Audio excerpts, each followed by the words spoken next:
Guys আমরা করে বিষয়টা ক্লিয়ার করতাম আইছি।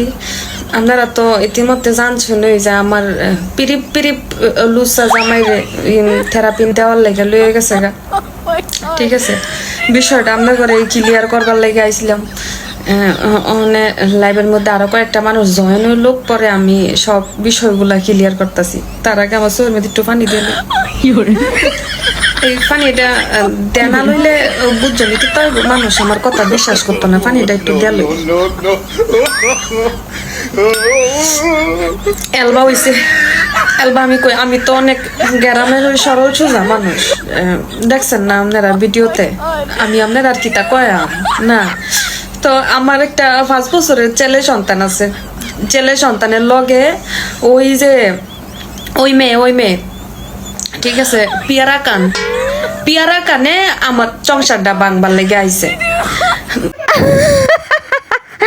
বিপিন মানে বোরে নিয়া রোস্ট করলো হচ্ছে আমাদেরকে এই রিমি আহমেদ তারপর যারা তারা ইচ্ছা মতন ধুলাই দিয়ে দেয়, রাতের ঘুম হারাম করে দেয়, এর সামনে কেউ পড়ো না বা এর সামনে কেউ পড়ো না। এই ভিডিও যদি বিপির মানে বোর সামনে যদি পড়ে, এই মহিলা তো কানতে কানতে ফিট খেয়ে যাবে।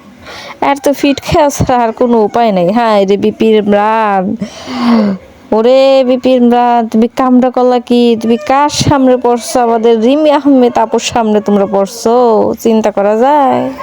চলেন দেখি রুমি আপার সামনে আবার কি বলছে।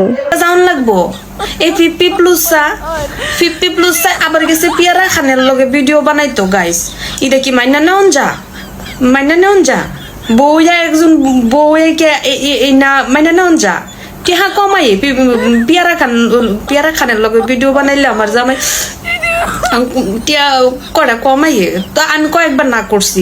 তুমি কেন লেগে যাও, কেন লেগে তুমি পিয়ারা খানের লগে ভিডিও বানাও? তুমি নয়া বেটাইন ধরো। হ্যাঁ